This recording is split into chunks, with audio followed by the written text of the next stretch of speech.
నెహెమ్యా గ్రంథంలో నుండి 4వ అధ్యాయం మొదటి 3 వచనాలు మనం చదువుకుందాం.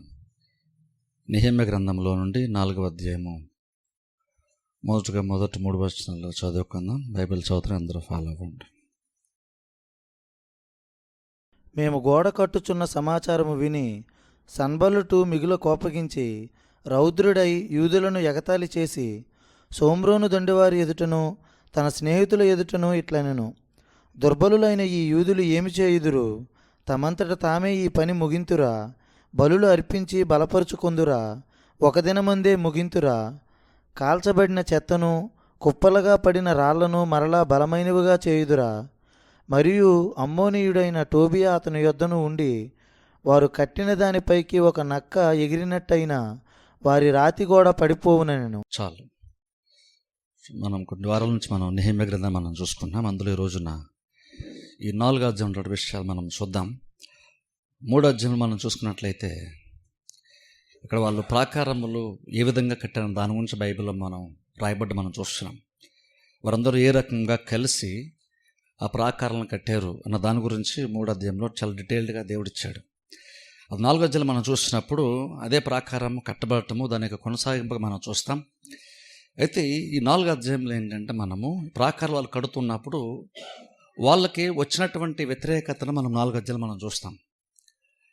ఇప్పుడు చూడండి, 2వ అధ్యాయంలో నెహెమ్యా చాలా ప్రసంగాలు చేశాడు, వాళ్ళకి ఆత్మీయంగా వాళ్ళని ప్రేరేపించాడు. 3వ అధ్యాయంలో వాళ్ళందరూ కూడా చాలా సిన్సియర్గా వాళ్ళు పనిని ప్రారంభించి నిజమైనటువంటి ఆత్మ సంబంధమైనటువంటి ఉద్దేశాలతో వాళ్ళు కార్యాన్ని స్టార్ట్ చేశారు.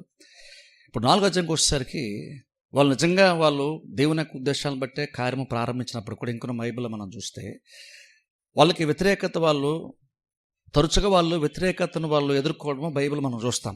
ఏదో ఒక్కసారి వచ్చిన వ్యతిరేకత కాదు, అది తరచుగా వాళ్ళు కడుతూ ఉన్నప్పుడల్లా వ్యతిరేకత వస్తుంది. యాక్చువల్గా మన బైబిల్లో చూస్తే నెహెమ్యా గ్రంథంలో వాళ్ళు కడుతూ ఉన్నంతసేపు కూడా ఏదో రకమైనటువంటి వ్యతిరేకత వాళ్ళకు వస్తూనే ఉంటుంది. అయినను ఆ వ్యతిరేకతలో కూడా వాళ్ళు పనిని ఆపకుండా వాళ్ళు కొనసాగించారు.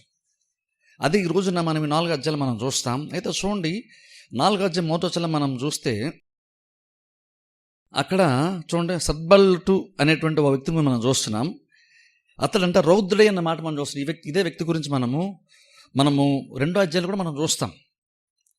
ఇప్పుడు 2-3 పేర్లు ఇక్కడ బైబిల్ 4వ అధ్యాయంలో మనకు రాయబడతాయి. వాళ్ళు ఎవరంటే వాళ్ళు ఈ ప్రాకారాలు కడుతున్నప్పుడు ప్రాకారాలు కడుతున్నటువంటి దాన్ని వ్యతిరేకిస్తున్నటువంటి వాళ్ళు. ఇప్పుడు చూడండి, వాళ్ళు యాక్చువల్గా చూస్తే 2వ అధ్యాయంలో చూసుకున్నప్పుడు ఎవరో నెహెమ్యా అనేటువంటి ఒక ఆయన ఎక్కడి నుంచో వచ్చాడట. ఆయన అలా కడదామని ఆయన ఆలోచన కలిగి ఉన్నాడంట. ఆయన అనుకున్నప్పుడే వాళ్ళు ఆల్రెడీ వాళ్ళు కొంతవరకు వాళ్ళకి ఒక రకమైనటువంటి వ్యతిరేక భావం వారిలో ఆల్రెడీ మొదలయ్యింది. ఇప్పుడు చూడండి, నెహెమ్యా ఎప్పుడైతే అది ఇంకా కార్యం స్టార్ట్ చేయకముందే ఆలోచనలోనే దాన్ని పెట్టుకొని ఇజ్రాయెల్ ప్రజలతో మాట్లాడుతున్నాడో, వ్యతిరేక భావం అనేటువంటిది వ్యతిరేకంగా ప్రవర్తించేటువంటి వారిలో ఆల్రెడీ స్టార్ట్ అయింది. కానీ బహిరంగంగా కానీ భౌతికంగా కానీ ఎక్కడో కూడా వాళ్ళ వ్యతిరేకతను బహిరంగంగా వాళ్ళు చూపించలేదు. జస్ట్ వాళ్ళ మనస్సులో మాత్రం అది ఉంది. కానీ ఇప్పుడు గమనించండి, ఎప్పుడైతే కార్యము ప్రారంభమైపోయి ఆల్మోస్ట్ చాలా వరకు చాలా ఫాస్ట్గా ఆ ప్రాకారం కట్టబడుతుందో, ఈ దేవుని యొక్క పని చాలా శ్రేష్టంగా జరిగే కొలది వాళ్ళలో ఉండేటువంటి వ్యతిరేకమైనటువంటి భావము కూడా ఉన్న కొందిగా అది రెట్టింపు అవడం బైబిల్లో మనం చూస్తాం. ఇప్పుడు చూడండి, వీళ్ళు ఏమి స్టార్ట్ చేద్దాం అనుకున్నప్పుడు వాళ్ళు కొంతవరకు వ్యతిరేక భావం వాళ్ళు ఉంది. కానీ వాళ్ళు పెద్దగా ఏమి బహిరంగంగా వాళ్ళు ఏమి చేయలేదు, వాళ్ళ మనసులో మాత్రమే అది ఉంది. కానీ ఒక్కసారి కార్యం ప్రారంభమైన తర్వాత దేవుని పని ఎంత మంచిగా సాగుతుందో అంతగానే వ్యతిరేకంగా కూడా కార్యాలు ఎక్కువ అవుతూనే ఉంటున్నాయి. అది మనం ఈ 4వ అధ్యాయంలో మనం చూస్తాం. అయితే వాళ్ళు అసలు ఎలా ప్రారంభించారు, వ్యతిరేకత ఎలా బహిరంగంగా వాళ్ళు స్టార్ట్ చేశారంటే బైబిల్ మనం చూస్తే అతడంటే వ్యక్తి రౌద్రుడు ఏం చేశాడంటే యూదులను ఎగతాళి చేశాడని బైబిల్ మనం చూస్తున్నాం. చూడండి, యూదులను ఎగతాళి చేశాడంట. వ్యతిరేకతలో ఉన్నటువంటి ఫస్ట్ స్టెప్ ఏంటో తెలుసా? వీళ్ళు అవలంబించినటువంటి విధానంలో ఫస్ట్ ఏంటంటే వాళ్ళు ఎగతాళి చేశారని బైబిల్ మనం చూస్తున్నాం. అంటే వాళ్ళు చులకనగా మాట్లాడడం స్టార్ట్ చేశారు. ఇప్పుడు చూడండి, అలా చులకనగా మాట్లాడేటువంటిది కూడా ఒక రకంగా అది సిన్సియర్గా పనిచేస్తున్నటువంటి ఈ ప్రజలకు, ఎంతో కష్టపడుతూ పనిచేస్తున్నటువంటి వీళ్ళకి ఆ ఎగతాళిగా మాట్లాడుతున్న మాటలు ఎంతగా వాళ్ళ మైండ్ని ఎఫెక్ట్ చేసి ఒకసారి ఆలోచించాలి. ఇప్పుడు చూడండి, వీళ్ళు ఎగతాళిగా ఎందుకు మాట్లాడుతున్నారు అంటే వాళ్ళు చేస్తున్నటువంటి పని అల్పమైనటువంటిది అని కాదు, లేదా చీపుదని కాదు. లేదా చేస్తున్నటువంటి వారు అల్పులు కాబట్టి వీళ్ళు ఎగతాళి చేస్తున్నారని కాదు. వీళ్ళు ఎగతాళి చేస్తున్నప్పుడు వీళ్ళకి మెయిన్ ఇంటెన్షన్ ఏంటంటే వ్యక్తులు వీళ్ళకి టార్గెట్ కాదు. వ్యతిరేకించేటువంటి వాళ్ళు వ్యతిరేకిస్తూ ఉన్నప్పుడు, ఎగతాళి చేసే వాళ్ళు ఎగతాళి చేస్తూ ఉన్నప్పుడు జస్ట్ వీళ్ళు ఎగతాళి చేయాలి అని అనుకుని మాత్రం ఎగతాళి చేయట్లేదు. ఎగతాళి చేయడానికి లోతైనటువంటి ఒక ఉద్దేశం వాళ్ళకి ఉంది. అందుకని వాళ్ళు ఎగతాళి చేస్తున్నారు. ఈవెన్ ఇంకా గమనిస్తే ఎగతాళి కూడా ఎలా చేస్తున్నారని బైబిల్ అక్కడ మనం చూస్తే వాళ్ళు అంటున్నారని చూడండి. ఏమని అంటున్నారు తెలుసా? వాళ్ళు చూడండి 2వ వచనం 2వ లైన్లో మనం చూస్తే వాళ్ళు అంటున్నారు, దుర్బరులైన ఈ యూదులు ఏమి చేయుదురు, తమంతట తామే ఈ పని ముగింతురా, బలులు అర్పించి బలపరచుకుందురా, ఒక్క దినమందే ముగింతురా. ఇక్కడ చూడండి వాళ్ళ ఉద్దేశం ఏంటి అసలు? అక్కడ అన్నారు చూడండి, వాళ్ళు దేవునికి బళ్ళు అర్పిస్తారా, వాళ్ళు ఒక్కరోజులో కట్టేస్తారా, వాళ్ళు బలపరుచుకుంటారా అని అంటున్నారు. అంటే బేస్ అక్కడ బళ్ళు గురించి ఎందుకు వచ్చిందంటే, అంటే వాళ్ళు ఏమని మాట్లాడుతున్నారంటే, వాళ్ళు ఇప్పుడు ఏదో చేసేసి దేవుని బళ్ళు అర్పించేసి దేవుడి దగ్గర ఏదో సపోర్ట్ పొందేసుకొని దేవుడి చేతుల బలంతో ఏదో కట్టేద్దామని ఏదో వీళ్ళు అనేసుకుంటున్నారు. ఇది నిజంగా వీళ్ళు ప్రార్థన చేసినంత మాత్రాన, లేదా దేవుని బళ్ళు అర్పించినంత మాత్రాన దేవుడు వారికి సహాయం చేస్తాడా ఏంటి? వాళ్ళు దీన్ని అంత ఈజీగా కట్టేయగలుగుతారా? ఇది ఒక్కరోజు సింపుల్గా జరిగిపోయేటువంటి పనేనా? ఇప్పుడు ఒక్కరోజు కట్టేస్తారా అంటే నిజంగా వీళ్ళకి కూడా తెలుసు అది ఒక్కరోజు అయ్యేటువంటి పని కాదని వీళ్ళకి కూడా బాగా తెలుసు. కానీ అదేంటంటే ఒక్కరోజులోనే కట్టేస్తారేంటి, వీళ్ళు కట్టేయగలరా అన్న మాటల యొక్క అర్థం ఏంటంటే ఇది చాలా ఎక్కువ టైం తీసుకుంటుందని ఒక రకంగా వాళ్ళు నిరుత్సాహపరిచే ప్రయత్నం చేశారు. వీళ్ళు ఏదైతే కట్టాలని ప్రయత్నం చేస్తూ ఉన్నారో ఇది ఇప్పటిలో జరిగిపోయేటువంటి పని ఏమీ కాదు. వీళ్ళేదో గ్యాదర్ అయిపోయి ఏదో దేవుని బళ్ళు అర్పించేసి, అంటే దేవునికి ప్రార్థన చేసేసి, వారి ప్రార్థన దేవుడు అంగీకరించేసి వాళ్ళని బలపరిస్తే ఆ బలముతో వాళ్ళు ఏదో చేసేద్దాం అనుకుంటున్నారు. ఇదేదో ఒక్క రోజులో అయిపోయేటువంటి పని కాదు కదా. ఇప్పుడు అది చూడండి, నిజంగా అక్కడ కేవలం వాళ్ళు మనుషులు మాత్రమే కాదు, కానీ వాళ్ళు చేస్తున్నటువంటి ప్రార్థనని వాళ్ళు బహుశా దేవుని బళ్ళు అర్పిస్తుంటే దాన్ని కూడా వీళ్ళు చీప్ చేసి మాట్లాడుతున్నారు. వాళ్ళు మాట్లాడుతున్నప్పుడు దేవుణ్ణి కూడా వాళ్ళు సీన్లోకి తీసుకొచ్చారు వాళ్ళు. అంటే వీళ్ళు ఏమన్నారంటే, వీళ్ళు జస్ట్ ప్రయత్నం చేస్తారు మాత్రాన వాళ్ళు దేవుడు వారికి సపోర్ట్ చేసేస్తాడా? అంత ఈజీగా వీళ్ళు కార్యాన్ని చేసేయగలుగుతారా? అంటే ఇది చాలా కష్టమైనటువంటి కార్యము, ఇది అంత సులువుగా జరిగేటువంటి కార్యము కాదు. వాళ్ళ వల్ల జరగదు అని చెప్తున్నారు వాళ్ళు. సింపుల్గా చెప్పాలంటే ఏదో అనుకొని మీరు ఏదో ఊపులో మీరు స్టార్ట్ చేస్తారు, కానీ ఇది మీ వల్ల జరిగేటువంటి కార్యము కాదు. ఇప్పుడు చూడండి, నార్మల్గా సాతానుడు కానీ లేదంటే వ్యతిరేకంగా ఉండేటువంటి వాళ్ళు కూడా, ఈవెన్ మామూలు మనం సంఘంలో పరిచయం చేస్తున్నప్పుడు నచ్చినటువంటి వాళ్ళు కావచ్చు, లేదా మనము బయట లోకానికి మనం స్వార్థ ప్రకటిస్తున్నప్పుడు ఆ స్వార్థ ప్రకటన నచ్చినటువంటి వారు కావచ్చు, ఇలా వ్యతిరేకించేటువంటి వారు ఎప్పుడు వ్యతిరేకిస్తారు. నార్మల్గా ఫస్ట్ ఎలా స్టార్ట్ చేస్తే తెలుసు, వాళ్ళు ఫస్ట్ ఆఫ్ ఆల్ మాటలతో వాళ్ళు వ్యతిరేకించేటువంటి కార్యం వాళ్ళు చేస్తారు. ఇప్పుడు చూడండి, మనం అది గుర్తుపెట్టుకోవడం చాలా చాలా ఇంపార్టెంట్, అది గ్రహించడం చాలా ఇంపార్టెంట్. వ్యతిరేకంగా మాటలు వచ్చినప్పుడు మనం ఏం గుర్తుపెట్టుకోవాలంటే, ఇది జస్ట్ ఏదో నేను అనడానికి రాలేదు, నేను జస్ట్ ఏదో అని నిన్ను చులకన చేయడానికి ఇది రాలేదు. యాక్చువల్గా వీళ్ళ ఇంటెన్షన్ యాక్చువల్గా ఏంటంటే, చులకన ఎందుకు మాట్లాడుతున్నారంటే వాళ్ళ ఉద్దేశం ఏంటంటే, ఇప్పుడు చులకనగా మాట్లాడితే వాళ్ళు చేసేటువంటి పని మీద వారికి నమ్మకం తగ్గిపోద్ది. వీళ్ళేదో ఇది చాలా ఘనమైన కార్యం అనుకుని, ఇది చాలా గొప్ప కార్యం అనుకుని, వీళ్ళేదో చాలా ఆత్మీయంగా అనుకొని, నెహెమ్యా వ్యక్తి వచ్చాడు, మోటివేట్ చేశాడు, ఇది దేవుని పని అని చెప్పాడు. వీళ్ళందరూ కూడా చాలామంది వెళ్ళిపోయి నెహెమ్యా ఒకసారి చెప్పగానే వీళ్ళందరూ వెళ్ళిపోయి ఏదో స్టార్ట్ చేసి ఏదో చేసేద్దాం అనుకుంటున్నారు. ఇది అంత గొప్ప కార్యం అయితే ఏమీ కాదు. ఏదో పెద్ద ఘనకార్యం చేస్తున్నాం అనుకుంటున్నారు, ఇది అంత ప్రాముఖ్యమైనటువంటి కార్యం ఏమీ కాదు అని వాళ్ళు చేస్తున్నటువంటి పని పట్ల వారికే ఒక చులకన భావం కలిగేలాగున వాళ్ళు మాట్లాడే ప్రయత్నం చేస్తున్నారు వాళ్ళు. ఇప్పుడు చూడండి, ఇలా వీళ్ళు చేస్తున్నప్పుడు ఇది భౌతికంగా వాళ్ళ బలాన్ని ఉపయోగించలేదు, కానీ వాళ్ళు మాటలు యూజ్ చేస్తున్నారు వాళ్ళు. ఇప్పుడు చూడండి, మాటలు యూజ్ చేస్తున్నప్పుడు ఇది కూడా చాలా బలంగానే పనిచేస్తుంది తెలుసా.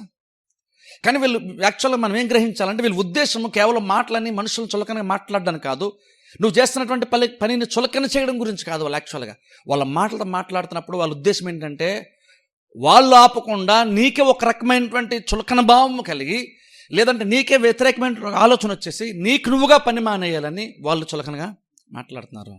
వాళ్ళ ఉద్దేశం తెలుసా, వీళ్ళు ఆపట్లేదు, వీళ్ళు ఇక్కడ బలవంతంగా వీళ్ళు చేయట్లేదు. వీళ్ళు ఇది వ్యతిరేకంగా వచ్చేటువంటి వాళ్ళు బలాన్ని ఉపయోగించి ఎందుకో తెలుసా, వాళ్ళు ఫస్ట్ వాళ్ళు ప్రయోగించిన విధానం ఏంటంటే, వాళ్ళతోనే వాళ్ళు చేసే పని ఆబ్జెక్ట్ చేద్దాం, వాళ్ళంతటి వాళ్ళే ఈ పనిని మధ్యలో ఆపేసేలాగా చేద్దాం అనుకోని వాళ్ళు ఆ పనిని వాళ్ళు వాళ్ళకు ఉన్నటువంటి ఆసక్తిని క్వశ్చన్ చేస్తూ చులకనగా మాట్లాడే ప్రయత్నం వాళ్ళు చేశారు. కానీ వాళ్ళ ఉద్దేశం ఏంటో తెలుసా, వాళ్ళు జస్ట్ ఏదో వీళ్ళు పని చేస్తూ వీళ్ళేదో బాధపడుతుండాలని కాదు, వాళ్ళు చేస్తున్నటువంటి పనిని ఆపేయాలనేటువంటి ఉద్దేశంతో, వాళ్ళే ఆపేయాలనేటువంటి ఉద్దేశంతో వాళ్ళు చులకనగా మాట్లాడడం స్టార్ట్ చేశారు. ఇప్పుడు చూడండి, కొంచెం కింద చదువుకుందాం చూడండి. అయితే చూడండి 3వ వచనం చూస్తే వాళ్ళు అంటున్నారు చూడండి, వారు కట్టిన దానిపైన ఒక నక్క ఎగిరినట్టుగా వారి రాతి గోడ పడిపోవుని. ఇక్కడ గమనం వాళ్ళు ఏమన్నా తెలుసా, వాళ్ళు రాతి కూడా అంటున్నారు. గమనించండి, ఇక్కడ వాళ్ళ మాటలు చాలా ఇంపార్టెంట్. ఇక్కడ రాతి కూడా అంటున్నారు. ఇజ్రాయెల్ ప్రజలు యాక్చువల్గా ఈ ప్రాకారాన్ని ఏదో నేను ఎందుకు చెప్పని చూస్తారా, వీళ్ళు ప్రాకారం కట్టేటప్పుడు వీళ్ళు ఏదో రాళ్ళతో రప్పలతో ఒక గోడను కడుతుంటే వీళ్ళు చూడలేదు. ఇది వీళ్ళు ఎలా చూస్తుంటే ఒక రకంగా వీళ్ళు ఎలాగ దాన్ని అది ఒక ఎంత ఘనమైన కార్యంలాగా వాళ్ళ ప్రాకారం కట్ట చూశారంటే, దేవుని మందిరం కడితే ఒక ఎంత పవిత్రంగా ఎంత ఘనమైన ఒక కార్యంలాగా నార్మల్గా మనుషులు చూస్తారో, ఎజ్రా టైంలో మందిరం కట్టబడుతున్న వాళ్ళు ఎంత పవిత్రంగా దాని గురించి ఆలోచించారో, అది గొప్ప ఘనమైన కార్యంలో ఆలోచించారు. వీళ్ళు కూడా రెండో అధ్యాయం మనం చూసినప్పుడు అంతే ఘనంగా వీళ్ళు ఆలోచించారు. మూడో అధ్యాయంలో కూడా చూడండి, వాళ్ళు చేసేటువంటి పని విధానం చూస్తే అక్కడ వాళ్ళ పనికి వాళ్ళు చాలా గౌరవాన్ని ఇచ్చారు. ఇది ఒక ఘనమైనటువంటి కార్యం అనుకోనే ఆల్మోస్ట్ వాళ్ళు కొంతమంది తప్ప చాలామంది ఇన్వాల్వ్ అయ్యి పనిని చేస్తూ ఉన్నారు. ఎందుకంటే ఇది చాలా గొప్ప కార్యము, ఘనమైన కార్యము. మనం ఈ ప్రాకారం కట్టుట ద్వారా మనకు వస్తున్న అవమానాన్ని నుండి మనం తప్పించుకుందాం అన్నారు వాళ్ళు యాక్చువల్గా. ఇప్పుడు చూడండి, అంటే వీళ్ళకి ఒక ఉన్నతమైనటువంటి ఒక ఆలోచన వైఖరి ప్రాకారం కట్టబట్టడం పట్ల వీళ్ళకుంది. కాబట్టి సడన్గా వచ్చామని తెలిసి వీళ్ళు అంటున్నారు, ఇది ఈ రాళ్ళతో రప్పలతో కడుతున్నారు కదా, ఇది గోడ అంటున్నారు. ఇప్పుడు సడన్గా చూడండి మాట విన్నప్పుడు ఎలా అయిపోద్ది అంటే, అప్పటి వరకు ఎంతగానో ఒక గొప్పదిగా ఘనమైనటువంటి చూసినటువంటి ప్రాకారం సడన్గా ఇది కూడా మామూలు అందరూ పట్టణాలు కట్టినట్టు గోడ లాంటిదే కదా అనేటువంటి ఒక భావన వినేటువంటి వాళ్ళకు ఆటోమేటిక్గా వచ్చేస్తుంది.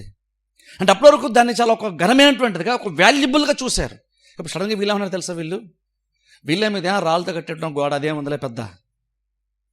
చూడండి, వీళ్ళు ప్రాకారం గురించి వీళ్ళు ఆలోచిస్తున్నప్పుడు, దాని గురించి వాళ్ళు మాట్లాడుతున్నప్పుడు, ఇజ్రాయెల్ ప్రజలు యూదులు మాట్లాడుతున్న విధానం చూడండి, దాన్ని వ్యతిరేకించేటువంటి వాళ్ళు అదే ప్రాకారం గురించి వాళ్ళు మాట్లాడుతున్న విధానం చూడండి.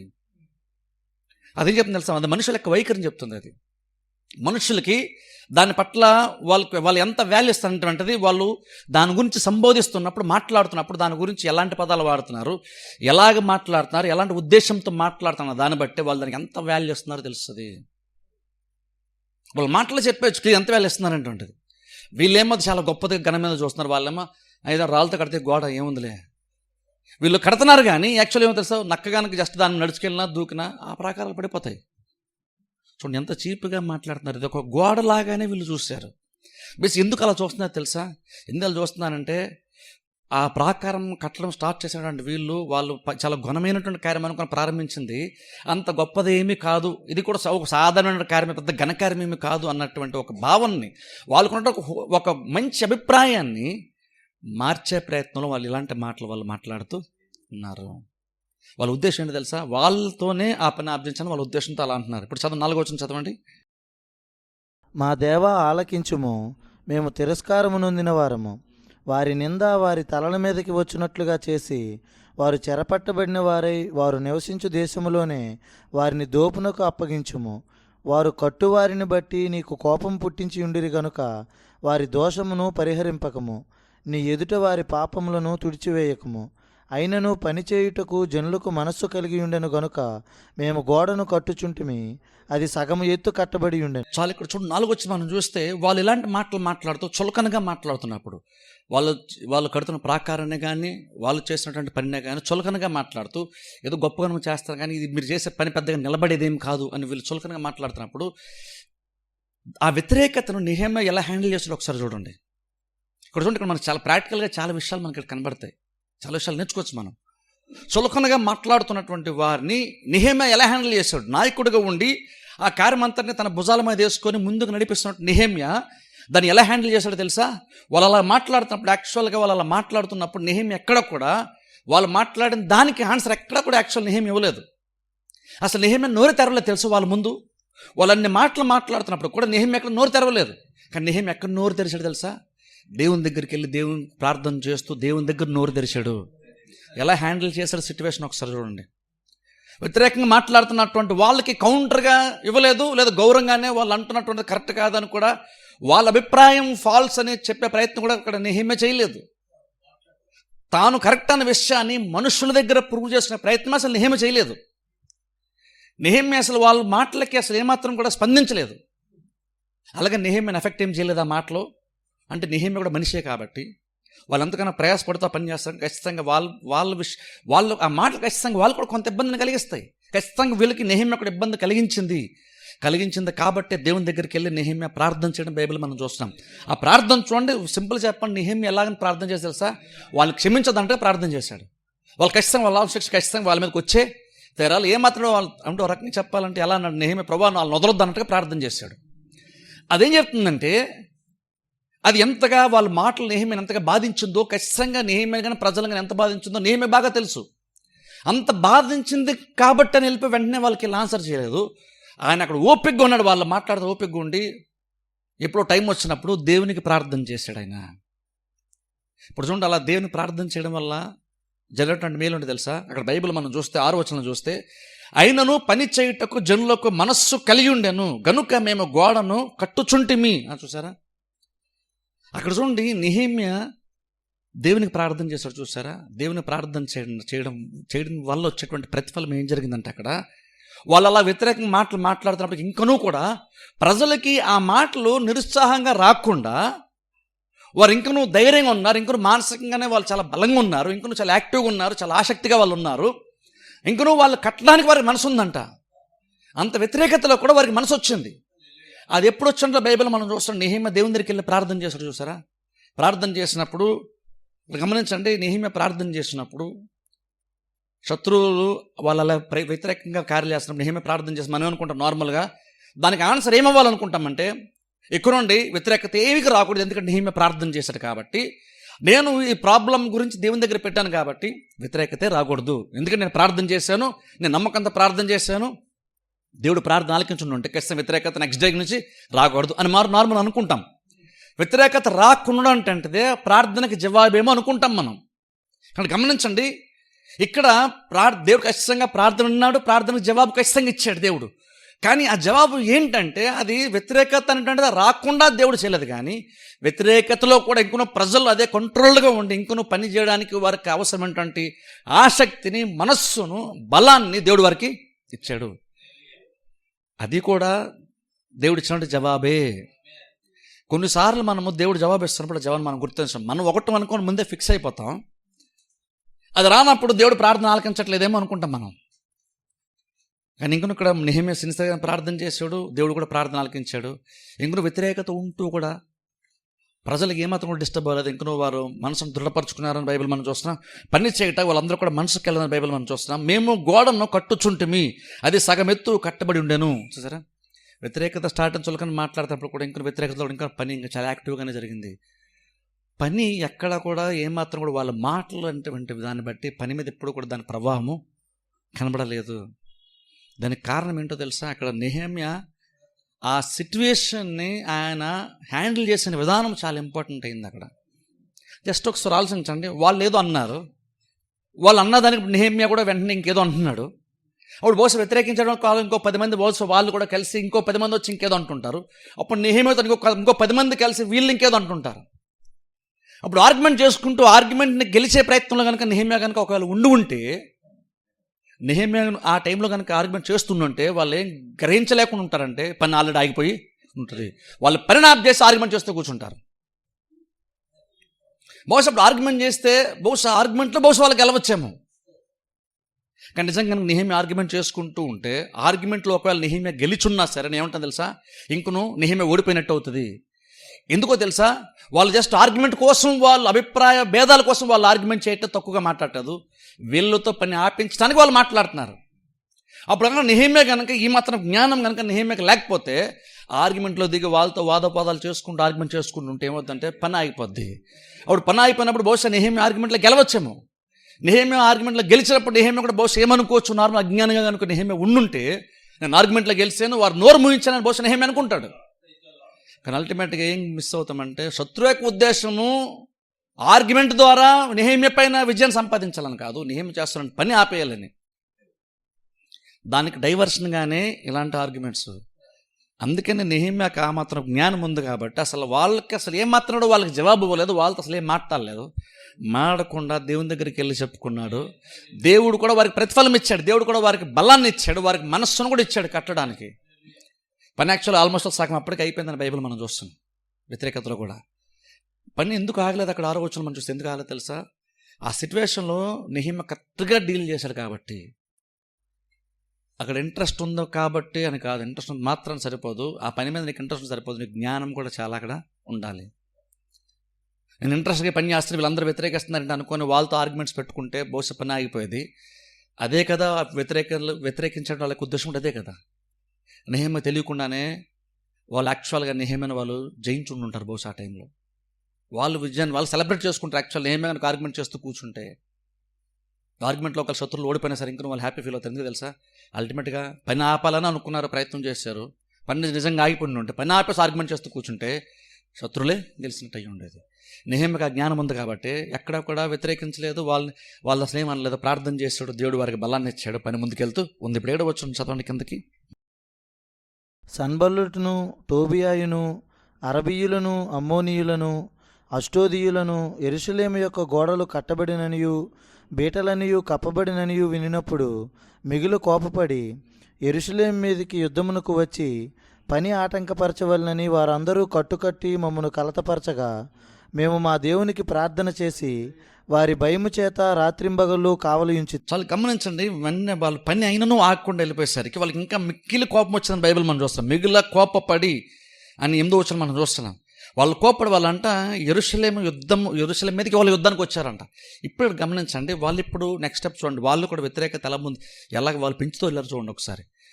దేవుని ప్రజలేమో వ్యతిరేకతలు కూడా పని ఆపకుండా చేసుకుంటూ వెళ్తున్నారు, అలాగే వీళ్ళు చేసుకుంటూ వెళ్తాను కదని చెప్పేసి వాళ్ళు కూడా వ్యతిరేకతను ఆపేయలేదు, వాళ్ళు ఇంకా వ్యతిరేకతను పెంచారు. ఇంతమంది జస్ట్ చీప్గా చులకన భావంతో వాళ్ళు అవమానకరంగా వాళ్ళు మాట్లాడారు. ఇప్పుడు యాక్చువల్ వాళ్ళు ఏమన్నా తెలుసు, ఇప్పుడు యాక్చువల్గా మనం వాళ్ళు వ్యతిరేకంగా నిలబడాలని చెప్పేసి వాళ్ళు యుద్ధం చేయడానికే కూడా వాళ్ళు ప్లాన్ చేస్తారని బైబిల్ మనం చూస్తున్నాం. ఎందుకని చేస్తారంటే వాళ్ళు ఇంకా నువ్వు పని ఆపలేదు అంటే వాళ్ళు ఏమన్నారంటే మనం మాట్లాడితే వాళ్ళు పని ఆపేస్తారు అనుకున్నారు. ఆపపోయేసరికి ఆగలేదు కాబట్టి ఇంకా కోపం వచ్చింది వాళ్ళకి. అందుకని ఇప్పుడు బల ప్రదర్శనలో కూడా వాళ్ళు దిగారు. ఇప్పుడు యాక్చువల్ చెప్పాలంటే వాళ్ళు ఇప్పుడు బలాన్ని కూడా ఉపయోగించాలని వాళ్ళు ట్రై చేసిన బైబిల్ మనం చూస్తున్నాం. అలా ఉన్నప్పుడు బైబిల్లో మనం చూస్తే అక్కడ నెహెమ్యా అప్పుడు కూడా మరలా దేవునికి ప్రార్థన చేశాడంట. ఇప్పుడు చూడండి గమనించండి, నెహెమ్యా మరలా దేవునికి ప్రార్థన చేశాడు. ఇప్పుడు రెండోసారి కూడా నెహెమ్యా మరలా ప్రార్థన చేశాడంటే ఆలోచించండి ఒకసారి. ఫస్ట్ టైం ప్రార్థన చేసినప్పుడు వారికి దేవుడు బలాన్ని ఇచ్చాడు, మనసుని ఇచ్చాడు చూసి పనిచేయడానికి. అది నిజంగా దేవుడు ఇచ్చినటువంటి జవాబుగానే నెహెమ్యా గుర్తించాడు కాబట్టి మరలా ఇక్కడ కూడా ప్రార్థన చేశాడు. ఇప్పుడు నిజంగా చూడండి, నెహెమ్యా కనుక వారు మరలా ఇంకొన్ని వాళ్ళు డిస్టర్బ్ అవ్వకుండా ప్రజలు పని చేయడానికి మనసు వాళ్ళకి వచ్చింది చూసారా, అది ప్రార్థనకు జవాబుగానే నెహెమ్యా ఆ రోజు చూడగలిగాడు. అలా చూశాడు కాబట్టి మరలా ప్రార్థన చేశాడు. జస్ట్ ఒకసారి అనుకుందాం, ఒకవేళ నెహెమ్యా కనుక అది ప్రార్థన జవాబుగా గుర్తించలేదు అనుకుందాం. ఇంతకుముందు నేను ప్రార్థన చేశాను, దేవుడు శత్రువులు ఆపలేదు కాబట్టి ఇప్పుడు నేను ప్రార్థన చేసాను, యూజ్ ఏముంది అని అనుకోని బహుశా ఇది నేనే హ్యాండిల్ చేయలేము అనుకోని బహుశా భౌతికంగా ప్రయత్నము చేసేవాడేమో. కానీ నెహెమ్యా ముందు నాది జవాబు దేవుడు ఇచ్చాడని గ్రహించాడు కాబట్టి మరలా ప్రాబ్లం ఎక్కువైనప్పుడు మరలా ప్రార్థించడం స్టార్ట్ చేశాడు. నార్మల్గా మనమైతే ఎలా ఉంటాం అంటే ఎంతో ప్రార్థన చేశాను ఇంకా వ్యతిరేకత తగ్గలేదు కాబట్టి బహుశా ఇంక నేను ప్రార్థన చేసిన పెద్ద యూజ్ ఏమీ లేదు అనుకుంటాం మనం.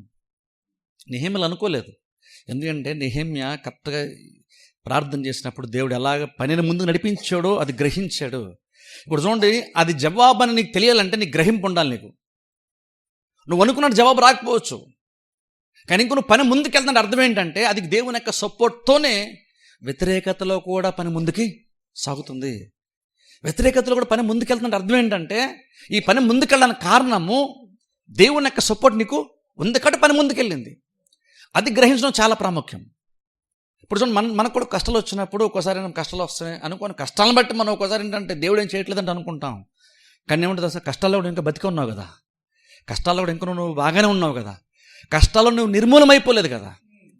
అంటే దాని అర్థం ఏంటంటే నువ్వు ప్రార్థన చేసినప్పుడు దేవుడు ఆలకించాడు, ఇంకో నీకు తోడుగానే దేవుడు ఉన్నాడు కాబట్టి కష్టాలు పోలేదు. కానీ కష్టాలు ఇంకా నువ్వు నిలదొక్కుని ఉన్నావంటే అని అర్థం ఏంటంటే అది దేవుని యొక్క సహాయాన్ని బట్టి మాత్రమే నువ్వు ఉన్నావు. అంటే దేవుడు ఇంకా నీకు తోడుగా ఉన్నాడు అని అర్థం, దేవుడు ఇంకా నీకు సపోర్ట్ చేస్తున్నాడని అర్థం. నెహెమ్యా అందుకే పని ముందుకెళ్ళిందంటే అర్థం ఏంటి, నెహెమ్యా అనుకున్నాడంటే ఈ పని ముందుకెళ్ళిందంటే ఖచ్చితంగా దేవుని యొక్క సపోర్ట్ ఖచ్చితంగా మనకి ఉంది కాబట్టే కదా ముందుకెళ్ళింది అనేటువంటి నమ్మకం ఉంది కాబట్టి మరలా ప్రాబ్లం వచ్చినప్పుడు ప్రార్థన చేసిన బైబిల్ మనం చూస్తున్నాం. ప్రార్థన చేయడం మాత్రమే కాదుగా నెహెమ్యా అక్కడ ఇంకోటి ఏం చేశారు తెలుసా, ప్రార్థన చేసిన తర్వాత అక్కడ 9వ వచనం మనం చూస్తే దేవునికి ప్రార్థన చేసి వారి భయము చేత రాత్రింబగళ్ళు కావలి ఉంటుంది. ఇప్పుడు చూడండి, అక్కడ చూడండి, రాత్రి పగలు వాళ్ళు కావాలన్నారంట. ఇప్పుడు చూడండి, అది ఒకసారి ఆలోచించండి. నార్మల్గా మనం ఎలా అనుకుంటామంటే నేను ప్రార్థన చేశాను కదా కాబట్టి ఇంకంతా దేవుడు చూసుకోవాలనుకుంటాం.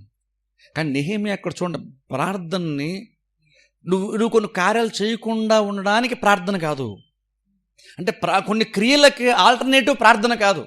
అంటే నువ్వు ప్రార్థన చేసావు కాబట్టి కొన్ని చేయాల్సిన అవసరం లేదని కాదు, నువ్వు ప్రార్థన చేయలేదు కాబట్టి చేస్తున్నావు, నువ్వు ప్రార్థన చేసావు కాబట్టి కొన్ని విషయాలు నువ్వు జాగ్రత్త పడాల్సిన అవసరం లేదని కాదు. నెహెమ్యా ప్రార్థన చేశాడు, ఇంకనూ కొన్ని విషయాలు జాగ్రత్తలు కూడా తీసుకున్నాడు. ఏమంటే తెలుసా, నేను ప్రార్థన చేస్తే అంత దేవుడు చూసుకుంటాలే అనుకొని వదిలేదు పని. అక్కడ రాత్రింబగల్లో కాపలా పెట్టాడు చాలామందిని అక్కడ నెహెమ్యా. అంటే ప్రార్థన చేశాడు, ప్రార్థన చేసుకోవడం ఇంకను ఎందుకు అంత ఇదిగా కావాలి ఉంచాడు. అదేం చెప్తుందంటే అది విశ్వాసం తగ్గ క్రియ అని బైబిల్ మనం చూడొచ్చు. క్రియలని విశ్వాసం మృతం అన్నట్టుగానే ఎలాగైతే మేము కట్టడానికి దేవుడు మాకు సపోర్ట్ చేస్తున్నాడో, ఈ ప్రాకారాన్ని మేము కాపాడుకునేటప్పుడు కూడా శత్రువులు వచ్చి పాడు చేయకుండా మాకు కాపాడాలనేటువంటి మాకున్నటువంటి ప్రయత్నం ఏదైతే ఉందో, మా ప్రయత్నాలను కూడా దేవుడు సఫలపరుస్తాడన్న ఒక ఆలోచన నెహెమ్యాకి ఉంది. అందుకని ప్రార్థన చేశాను కదా, మొత్తం దేవుని చేతిలో పెట్టాను అనుకొని వదిలేదు. ఇంకనూ రాత్రింబగల్లో కావలి పెట్టాడంట. ఒకసారి ఆలోచించిన, వాళ్ళు పని చేస్తున్నప్పుడు ఎలాంటి సిచ్యువేషన్లో వాళ్ళు పని చేస్తున్నారు తెలుసా? ఎప్పుడు శత్రువు వచ్చి ఏం పాడు చేసేస్తాడో, ఎవరిని ఎలా చంపేస్తాడో, ఏం చేస్తాడో తెలియనటువంటి సిచ్యువేషన్లో ఉంటూ ఇక్కడ రాత్రులు మాత్రమే కాపలాను కదా, రాత్రింబగల్లో కాపలా ఉన్నారు. అదేం చెప్తుందంటే నెహెమ్యాకి పని ఎంత ఇంపార్టెంట్ మనకు అర్థమవుతుంది. ఏం కడుతున్నాము, వాళ్ళు పాడు చేస్తారు, ఏం చేస్తాంలే అనుకోని వదిలేదు. నెహెమ్యా పని చేస్తున్నాడు, ఆ పని పట్ల ఆయనకి ఎంత గౌరవం ఉందో, ఎంత ఇంపార్టెంట్ తెలుసు కాబట్టి పని చేస్తున్నాడు. అదే టైంలో దానికి అవసరమైనటువంటి జాగ్రత్త కూడా నెహెమ్యా తీసుకుంటూ రాత్రింబగల్లో కాపలా కూడా పెట్టడానికి బైబిల్ మనం చూస్తాం. అదేం చెప్తున్నాను, నెహెమ్యాకి పని ఎంత ఇంపార్టెంటో, ఇదెంత ఇంపార్టెంట్ ఏంటో నెహెమ్యా భౌతికంగా కష్టపడుతున్నాడు, ఆత్మీయంగా కష్టపడుతూ ఒకసారి ఆలోచించండి. కావలి వారిని కూడా ఇచ్చిన బైబిల్ మనం చూస్తున్నాం. 10వ వచనం చదవండి ఇప్పుడు. అప్పుడు యోధావారు బరువులు మోయువారి బలము తగ్గిపోయెను, ఉన్న చెత్త విస్తారము, గోడ కట్టలేమని చెప్పగా మా విరోధులను వారు తెలుసుకొనకుండాను చూడకుండాను మనము వారి మధ్యకు చొరబడి వారిని చంపి పని ఆటంకపరచుదుమనిరి. మా శత్రువుల యొద్ద నివాసులై ఉన్న యూదులు వచ్చి నలుదిక్కుల నుండి మీరు మా సహాయమునకు రావాలని మాటిమాటికి మాతో చెప్పగా, అందునిమిత్తము గోడ వెనుకనున్న దిగువ స్థలములలోనూ పైనున్న స్థలములలోనూ జనులను వారి వారి కుటుంబముల ప్రకారముగా వారి కత్తులతోనూ వారి ఈటెలతోనూ వారి వెండ్లతోనూ నిలిపితిని. అంతటి నేను లేచి చూచి ప్రధానులతోనూ అధికారులతోనూ జనులతోనూ వారికి మీరు భయపడకుడి, మహాగణుడును భయంకరుడునగు యెహోవాను జ్ఞాపకము చేసుకొని మీ సహోదరుల పక్షముగాను మీ కుమారుల పక్షముగాను మీ కుమార్తెల పక్షముగాను మీ భార్యల పక్షముగాను మీ నివాసము మీకుండునట్లు యుద్ధము చేయుడి అంటిని. చాలా గమనించండి, 11 వచ్చి మనం చూస్తే అక్కడ వ్యతిరేకత చూసారా? వాళ్ళకు కొంతమందికి ఏం తెలిసిందంటే వీళ్ళు ప్లాన్ చేస్తున్నారు, వీళ్ళు వచ్చి యుద్ధం చేయాలని, మనం చంపాలని, భౌతికంగా మన మీద దాడి చేయాలని ప్లాన్ చేస్తున్న విషయము నెహెమ్యాకి తెలిసినప్పుడు కొంతమంది ఆ వ్యతిరేకం ఎవరైతే కార్యం జరిగిస్తున్నారో ఆ దగ్గరలో పనిచేసేటువంటి కొంతమంది యూదుల కుటుంబాలు ఉన్నాయి. ఎక్కడైతే వ్యతిరేకత ఎక్కువ ఉందో ఆ ప్రాంతం దగ్గరలో పనిచేసేటువంటి వారు వచ్చి నెహెమ్యాతో ఏం చెప్పారంటే, మేము శత్రువుల దగ్గరలో మేము పనిచేస్తున్నాం కాబట్టి ఒకవేళ కనుక వాళ్ళు మా మీద దాడికి ఒకవేళ వస్తారేమో, కాబట్టి ఏం చేయాలంటే మేము పిలవగానే మీరు వెంటనే మా దగ్గరికి మమ్మల్ని రక్షించడానికి, మమ్మల్ని డిఫెండ్ చేయడానికి మీరు రావాలి. మేము పని చేస్తున్నాము, మా పనికి ఆటంకం కలగకూడదంటే ఏం చేయాలంటే మాకు సపోర్ట్ చేసే వాళ్ళు ఉండాలి. కాబట్టి మేము పిలవగానే మీరు ఎవరో ఒకరు ఖచ్చితంగా రావాలి, ఎందుకంటే వ్యతిరేకత అంత భయంకరంగా ఉంది, వాళ్ళు చంపడానికి కూడా వాళ్ళు రెడీ అయిపోతున్నారు విషయం తెలిసి నెహెమ్యాకు వచ్చే విషయం చెప్పినప్పుడు నెహెమ్యా తెలుసా, నెహెమ్యా అంటే కొంతమందిని అక్కడ ఈ కత్తులతోనూ అలాగే విల్లులతో వాటితో కొంతమందిని అక్కడ నిలిపడని బైబిల్ మనం చూస్తున్నాం. కొంతమంది పని చేస్తుంటే మరి కొంతమంది ఏంటంటే వాళ్ళు కాపలా ఉంటున్నారు. ఇప్పుడు గమనించండి, ఇక్కడ వాళ్ళు వచ్చి కొందొచ్చి అక్కడ వాళ్ళు భయపడే బైబిల్ మనం చూస్తున్నాం. 14 వచ్చిన నెహెమ్యా ఏమని మాట్లాడతాడంటే, వారికి మీరు భయపడకుడి, మహాగణుడును భయంకరునకు యెహోవాను జ్ఞాపకము చేసుకొని. సరే, ఇప్పుడు మీరు ఫైట్ చేయండి, మీ సహోదరుల పక్షాన, మీ కుటుంబాల పక్షాన, మీ బిడ్డల పక్షాన మీరు ఫైట్ చేయండి అంటున్నాడు. ఇక్కడ ఫైట్ చేస్తామని చెప్తున్నప్పుడు ఆ మోటివేట్ చేస్తున్నప్పుడు ఏమని తెలుసా? అక్కడ చూడండి, ఇప్పుడు ప్రాబ్లం ఎక్కువైంది కదా, ఎక్కువైనప్పుడు ఆటోమేటిక్గా కొంతవరకు పనిచేసేటువంటి వాళ్ళు కానీ వీళ్ళందరూ కూడా కొంతవరకు మానసికంగా కొంచెం బలహీనంగా వీళ్ళు మారిపోతారు. ఇప్పుడు చూడండి, ఉత్సాహంగా మామూలుగా మంచిగా హుషారుగా ఉండి పనిచేస్తున్నప్పుడు నడిపేసడం చాలా చాలా ఈజీ. కానీ మనుషులు ఎప్పుడైతే బలహీనమైపోతున్నారు, డిస్కరేజ్ ఫీల్ అవుతున్నారు, లేదా బలహీనమైపోతున్నారు, అప్పుడు నడిపేసడం చాలా చాలా కష్టం. ఇప్పుడు అలాంటి సిచ్యువేషన్లో ఇక్కడ నెహెమ్యా ఉన్నాడు ఇప్పుడు. ఎందుకంటే ఇప్పుడు వ్యతిరేకత ఎక్కువయ్యేసరికి కొంత భయం పట్టుకుంది ప్రజలకి.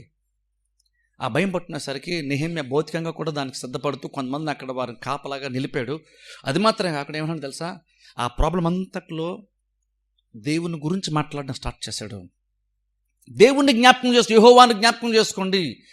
మిమ్మల్ని భయపడే శత్రువు భయంకరుడై ఉంటాడేమో, మిమ్మల్ని భయపెట్టేవాడై ఉంటాడేమో, కానీ ఇంకనూ మన యెహోవా ఇంకా భయంకరుడు, మన దేవుడు ఇంకా గొప్పవాడు.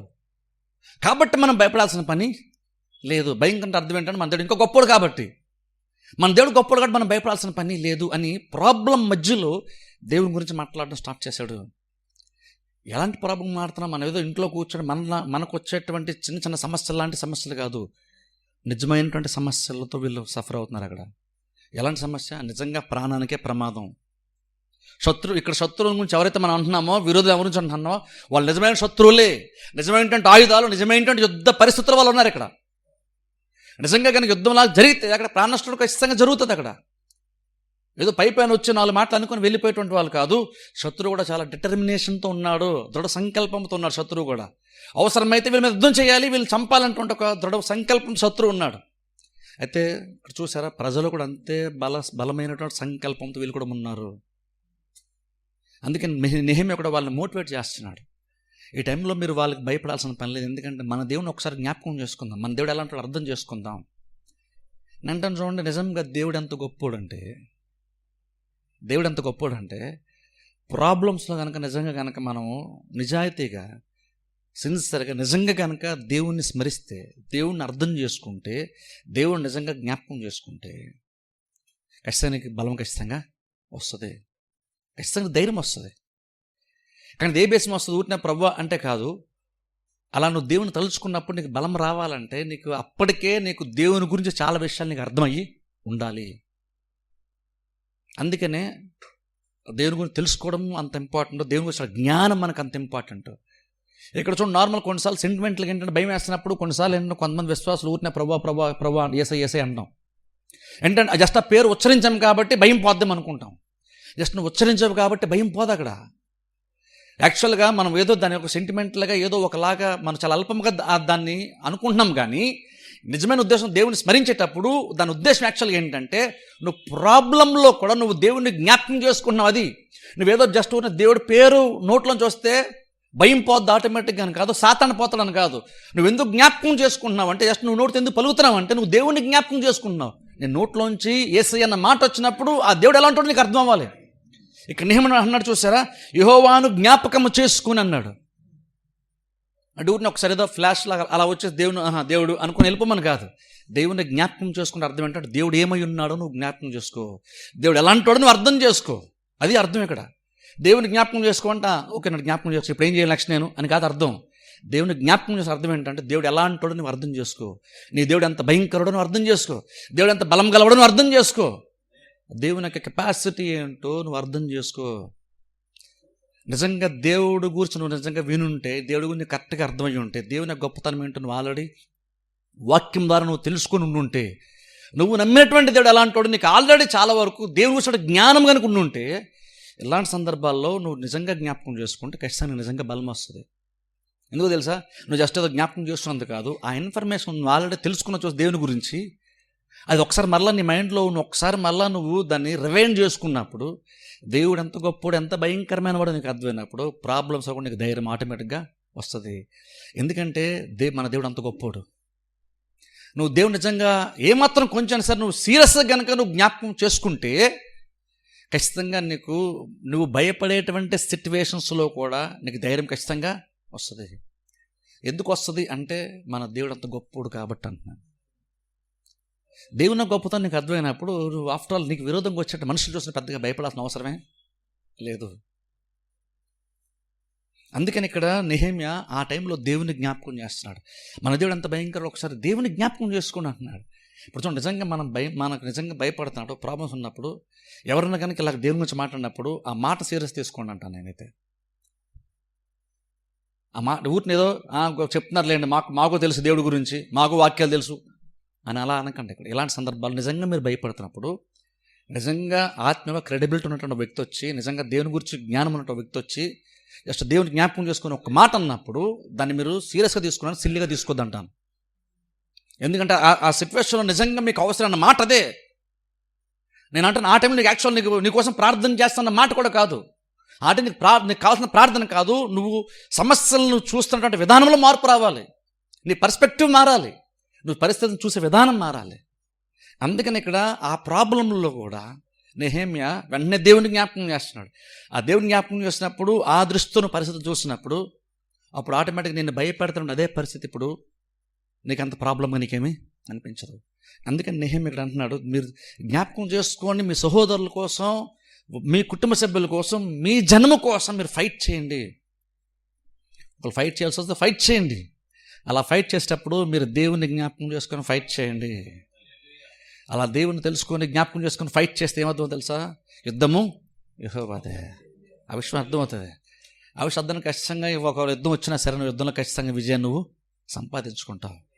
అందుకని చూడు, కొన్ని కార్యాలు జస్ట్ మనం చేయడానికిను అలా కార్యాలు చేసే ముందు నువ్వు సరైన ఆలోచన కలిగి పనిచేయడానికి చాలా డిఫరెన్స్ ఉంటుంది. చాలా డిఫరెన్స్ ఉంటుంది. ఒక వ్యక్తి ఒక కార్యం చేసేటప్పుడు ఆత్మీయంగా చాలా ఆలోచనతో దేవుని గురించి ఆలోచిస్తూ దేవుని స్మరించుకుంటూ దేవుని యొక్క వాగ్దానాలు జ్ఞాపకం చేసుకుంటూ ఒక వ్యక్తి అదే పని చేస్తున్నాడు. మరో వ్యక్తి ఏమో అదే జ్ఞాపకం చేసుకోకుండా పని చేస్తున్నాడు. చూడడానికి ఇద్దరు ఒకేలాగా పనిచేస్తారు కదా అనిపిస్తుంది మనకి.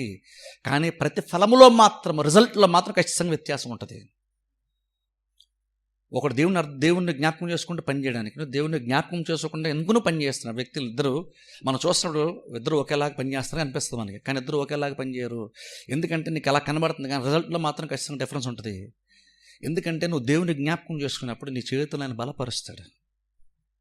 నువ్వు జ్ఞాపకం చేసుకున్నప్పుడు నేను చాలా చూడండి, మనము డ్యూటీలో మనం జాబ్ చేసుకుని చెప్పినప్పుడు ఏం చెప్తాను, నార్మల్ ఏం చెప్తానంటే జస్ట్ నువ్వు డ్యూటీ మాత్రం చేయొద్దు. నువ్వు డ్యూటీ చేసేటప్పుడు అలాగే దేవుడిని మన చేతి పని ఆశీర్వదిస్తాడు, జ్ఞాపకం చేసుకో. యెహోవా ఆశీర్వాదం ఐశ్వర్యాన్ని జ్ఞాపకం చేసుకో. భాగ్యం సంపాదించిన సామర్థ్యం కలిగేవాడు ఆడని విషయం జ్ఞాపకం చేసుకుని డ్యూటీ చేయంటాను. అది జస్ట్ అది నువ్వు మైండ్లో కొన్ని జ్ఞాపకం చేసుకున్నావు, కానీ ఇంకా నీ డ్యూటీ నువ్వు చేస్తున్నావు కాదు. అలా జ్ఞాపకం చేసుకుని నువ్వు డ్యూటీ చేస్తున్నప్పుడు ఖచ్చితంగా దాని ప్రతిఫలంలో రిజల్ట్లో ఖచ్చితంగా డిఫరెన్స్ ఉంటుంది. ఖచ్చితంగా డిఫరెన్స్ ఉంటుంది. అది నెహెమ్యాకు తెలుసు కాబట్టి అంటున్నాడు, మీరు దేవుని జ్ఞాపకం చేసుకుంటే యుద్ధం చేయండి. దేవుని జ్ఞాపకం చేసుకుంటే యుద్ధమే రాదంటలేదు, దేవుని జ్ఞాపకం చేసుకుని యుద్ధం చేయండి. అంటే నెహెమ్యాకు ఉద్దేశం ఏంటంటే దేవుని జ్ఞాపకం చేసుకుంటూ యుద్ధం చేయడానికి, దేవుని జ్ఞాపకం చేసుకోకుండా యుద్ధం చేయడానికి డిఫరెన్స్ ఉంది. అందుకే నెహెమ్యా అన్నాడు, మీరు దేవుని జ్ఞాపకం చేసుకుంటే ఇంకొన్ని మీరు యుద్ధం చేయండి మీ సహోదరుల కోసం. కొంచెం మనం ప్రాకారాలు కడుతున్నాం, దానికి ఎఫర్ట్ పెడుతున్నాం. మనం దేనికి ఫిక్స్ అయ్యాం? ప్రాకారాలు కట్టడానికి మనం ఫిక్స్ అయ్యాం. కానీ ఇప్పుడు మనం ప్రాకారాలు కట్టడమే కాదు, మనం యుద్ధం కూడా చేయాల్సిన పరిస్థితి వచ్చేసింది. ఇది మనకు కొంచెం బలం తగ్గిపోవచ్చు, బహుశా కొంచెం ఎక్కువ నీ నుండి డిమాండ్ చేస్తూ ఉండొచ్చు సిచ్యువేషన్స్ అనేటువంటివి. ఇంకా నువ్వు ఎక్కువ ఒత్తిడి గురవుతుండొచ్చు. కానీ ఇంకొకటి చెప్తున్నాను, నెహెమ్యా అంటున్నాడు, యెహోవాని జ్ఞాపకం చేసుకోండి, పని చేయండి, యుద్ధం కూడా చేయండి. ఖచ్చితంగా దేవుడు మనకు సపోర్టు చేస్తాడని చెప్తున్నాడు. 15 వచనం చదవండి. వారి యోచన మాకు తెలియబడిననియు దేవుడు దానిని వ్యర్థము చేసిననియు మా శత్రువులు సమాచారము వినగా మాలో ప్రతివాడును తన పనికి గోడ దగ్గరకు వచ్చాను. అయితే అప్పటి నుండి నా పనివారిలో సగం మంది పనిచేయుచూ వచ్చిరి, సగం మంది ఈటెలను, బల్లెములను, విండ్లను, కవచములను ధరించిన వారై వచ్చిరి. అధికారులు యూదులలో ఆయా ఇంటివారి వెనుక నిలిచిరి. గోడ కట్టువారును, బరువులు మోయువారును, బరువులు ఎత్తువారును ఒక్కొక్కరు ఒక చేతితో పనిచేసి ఒక చేతితో ఆయుధం పట్టుకొని ఉండిరి. మరియు కట్టువారిలో ఒక్కొక్కడు తన కత్తిని నడుమునకు బిగించుకొని గోడ కట్టుచూ వచ్చెను. బాకా ఊదువాడు నా యొద్ద నిలిచెను. అప్పుడు నేను ప్రధానులతోనూ అధికారులతోనూ మిగిలిన వారితోనూ ఇట్లాంటిని, పని మిక్కిలి గొప్పది, మనము గోడ మీద ఒకరొకరిగా చాలా ఎడముగా ఉన్నాము గనుక ఏ స్థలములో మీకు బాకానాదం వినబడునో అక్కడికి మా యొద్దకు రండి, మన దేవుడు మన పక్షముగా యుద్ధము చేయును. చాలా గమనించండి, ఇక్కడ వీళ్ళు ఎలా ఉంటున్నారని చూడండి. కొన్ని వచనాలు చాలా ప్రాముఖ్యం. చూడండి 15 వచనం మనం చూస్తే, వాళ్ళంటే ఒక చేత్తో పని చేస్తూ మరో చేత్తో ఆయుధాన్ని పట్టుకొని ఉన్నారని బైబిల్ మనం చూస్తున్నాం. ఇప్పుడు చూడండి, వాళ్ళు నిజంగా ఎలాంటి సిచ్యువేషన్ ఉన్నారో తెలుసా? వాళ్ళు ఎంత ఒత్తిడికి గురయ్యేటువంటి పరిస్థితులు ఉన్నారు తెలుసా? వాళ్ళు జస్ట్ పని చేయట్లేదు. కొంతమంది ఆల్రెడీ కాపలు ఉన్నా సరే, కొంతమంది అంటే ఒక చేతితో ఆయుధం పట్టున్నారు, ఒక చేతితో పని చేస్తున్నారు. ఇప్పుడు నార్మల్ చూడండి, నిజంగా దానికి ఎంత డెడికేషన్లో ఒకసారి ఆలోచించండి. ఎంత దృఢ సంకల్పం ఉండాలి అలా పని చేయడానికి. మేము పని చేస్తున్నాం, వ్యతిరేకత వచ్చింది కాబట్టి వ్యతిరేకత మేము పని చేయలేము అనుకుని పని ఆపేయచ్చు. కానీ వీళ్ళు ఓ పక్కన శత్రువు వస్తే యుద్ధం చేయాలి కాబట్టి అలర్ట్గా ఉండాలి, రెడీగా ఉండాలి, ప్రిపేర్ అయి ఉండాలి కాబట్టి ఒక చేతి ఆయుధం పట్టినారు. అదే టైంలో యుద్ధం కదా, పని ఆపేద్దాం, తర్వాత చూద్దామని పని ఆపే ఉద్దేశం కూడా వాళ్ళకి లేదు కాబట్టి ఇంకొక చేతితో పనిముట్టను పట్టుకుని వాళ్ళు పనిచేస్తూ ఉన్నారు. ఒకసారి ఆలోచించండి, నిజంగా ఇది ఎంత గొప్ప విషయం. ఒకసారి ఆలోచించండి. అన్నీ బాగుండి నువ్వు 2 చేతులతో పనిముట్లు పట్టుకొని పనిచేయడానికి, ఒక చేత్తో ఆయుధం పట్టుకొని మరొక చేత్తో పనిముట్లు పట్టుకొని పనిచేయడానికి ఎంత డిఫరెన్స్ ఉందో ఒకసారి ఆలోచించండి. అంటే ఎంత నిజమైన యుద్ధ వాతావరణంలో ప్రజలు ఆ రోజు ఉన్నారు. అలా ఉంటూ కూడా వాళ్ళ గొప్ప విషయం ఏంటి తెలుసా, వాళ్ళు ఎక్కడ కూడా పని ఆపలేదు. బట్ ఇంకా అక్కడ అంటున్నాడు చూడండి, అక్కడ బాకా నాదమ్మ గురించి అక్కడ నెహెమ్యా మాట్లాడుతున్నాడు. అంటే అర్థం ఏంటంటే అక్కడ కమ్యూనికేషన్ చెప్తున్నాడు, మీకు మాకు చాలా గ్యాప్ ఎక్కువ ఉంది, డిస్టెన్స్ ఎక్కువ ఉంది. కాబట్టి మేము గనక ఒకవేళ బాకానాదం కనుక ఊస్తే వెంటనే మీరు మా దగ్గర రావాలి అంటే ఒక రకంగా అర్థం. మేము ఎప్పుడైతే మేము సిగ్నల్ ఇస్తామో మీరు వెంటనే మా దగ్గర రావాలి. ఎందుకని ఇక్కడ ప్రాబ్లం వచ్చింది కానీ వెంటనే మీరు అలర్ట్ అయ్యి మీరు మా దగ్గరికి, మీకు ప్రాబ్లం వస్తే మేము మీ దగ్గరికి వస్తాం, మాకు ప్రాబ్లం వస్తే వెంటనే మీరు లేట్ చేయకుండా మీరు మా దగ్గరికి రావాలి. ఇప్పుడు ఒకసారి అది నిజంగా ఊహించుకుంటే అంత ఆశ్చర్యం కలుగుతుందో తెలుసా. ఒక చేత్తోనే పని చేస్తున్నాం, ఒక చేత్తో ఆయుధం పట్టుకొని ఉంటూ మళ్ళీ ఇక్కడ పని చేస్తూ సడన్గా అక్కడెక్కడో ప్రాబ్లం వస్తుందేమో, శత్రువు వస్తున్నాడేమో అనుకుంటే అక్కడ పరిగెట్టాలి. ఇప్పుడు వీళ్ళు అక్కడ వాళ్ళ ప్రజలను కాపాడడానికి వీళ్ళు అక్కడికి పరిగెట్టాలి. అలా చెప్తే అక్కడ నెహెమ్యా అలాగే వాళ్ళని అరేంజ్ చేశాడు. మీకు వినబడినప్పుడు బాకానాదం వినబడితే వెంటనే మీరు గబగబా వచ్చేయాలి. ఆ పని చేసేటువంటి వారి మధ్యన కమ్యూనికేషన్ ఎంత ఇంపార్టెంట్ అయిందో ఒకసారి ఆలోచించండి. మీకు ప్రాబ్లం వస్తే వెంటనే మేము వస్తాం, మాకు ప్రాబ్లం వెంటనే మీరు మా దగ్గరికి రావాలి. అలాగే ఆయుధాలు పట్టుకుంటూ కూడా వాళ్ళు ఆ రోజున నిజంగా సెన్సర్ వాళ్ళు ఆ రోజున పనిచేయడం బైబిల్ మనం చూస్తున్నాం. ఇంకొంచెం కింద చదవండి. ఆ ప్రకారము మేము పనియందు ప్రయాసపడితేమి సగం మంది ఉదయం మొదలుకొని నక్షత్రం లగుపడి వరకు ఈటెలు పట్టుకొనిరి. మరియు ఆ కాలమందు నేను జనులతో ప్రతివాడు తన పనివానితో కూడా యెరూషలేములో బస చేయవలెను. అప్పుడు వారు రాత్రి మాకు కాపుగా నుందురు, పగలు పని చేయుదురని చెప్పి తిని. ఎలాగూ నేను కానీ, నా బంధువులు కానీ, నా పనివారు కానీ, నా వెంబడి ఉన్న పారావారు కానీ ఉదుకుకొనుటకు తప్ప మరి దేనికిని మా వస్త్రములు తీసివేయలేదు. చాలా ఇక్కడ చూడండి, వాళ్ళు చూడండి ఎంత డెడికేషన్తో వాళ్ళు పనిచేస్తారు. చూడండి ఒకసారి, వాళ్ళు 24 hours ఎంత అలర్ట్గా ఉన్నారో తెలుసా. అంటే ఓ రకంగా వీళ్ళు ఎలాంటి ఆలోచనతో వీళ్ళు పనిచేస్తూ వచ్చారంటే, ఓ రకంగా పని నైపుణ్యతతో పని చేయాలి కాబట్టి పని మీద వీళ్ళు మైండ్ పెట్టాలి. అదే టైంలో శత్రువు వస్తాడేమో, వస్తే వెంటనే మనం రెడీగా ఉండాలి కాబట్టి అని ఆ యుద్ధాన్ని కూడా వాళ్ళు సిద్ధపడాలి. అలాగా 2 రకాలైనటువంటి సిద్ధ మనసుతో వాళ్ళు పనిచేశారు ఆ రోజున. అంటే 2 ఆలోచనలు, ఒకటి పని, రెండోది యుద్ధం. ఈ రెండింటి మీద కూడా వాళ్ళు రెడీగా ఉంటేనే వాళ్ళు పని చేయాలి ఇక్కడ. అలాగంటే బైబిల్ మనం చూస్తే అలా పని చేస్తారంటే ఇక్కడ కొంతమంది బైబిల్ మనం చూస్తే కొంతమంది నిద్రపోతే కొంతమంది మెలకుగా ఉండి కాపలా కాస్తున్నారంట. ఆలోచించిన సిచ్యువేషన్ ఎలా ఉందో. అది మాత్రం కాదు, ఇక్కడ బైబిల్ మనం చూస్తే అక్కడ కాపలా కాసేటువంటి వాళ్ళంట. అక్కడ బైబిల్ చూడండి, లాస్ట్ లైన్లో మనం చూస్తే అక్కడ చూడండి, పారవారు కానీ వారు ఉదుకుంటకు తప్ప మరి దేనికిని మా వస్త్రములను తీసివేయాలి. ఈవెన్ చూడండి, వాళ్ళు డ్రెస్ కూడా చేంజ్ చేసుకోకుండా వాళ్ళు అలర్ట్గా ఎప్పటికప్పుడు ఉంటున్నారు. వాళ్ళు డ్రెస్ కూడా జస్ట్ ఉతడానికి తప్ప డ్రెస్ కూడా ఎందుకంటే మేము అలా డ్రెస్ చేంజ్ చేస్తున్న టైంలో బహుశా శత్రువు వచ్చేస్తాడేమో. ఎంత అలర్ట్గా ఉన్నారు చూడండి. నిజంగా ఒకసారి ఆలోచించండి, నిజంగా అలాగా అంత ప్రెజర్ తీసుకుంటూ పనిచేయడం అవసరమా?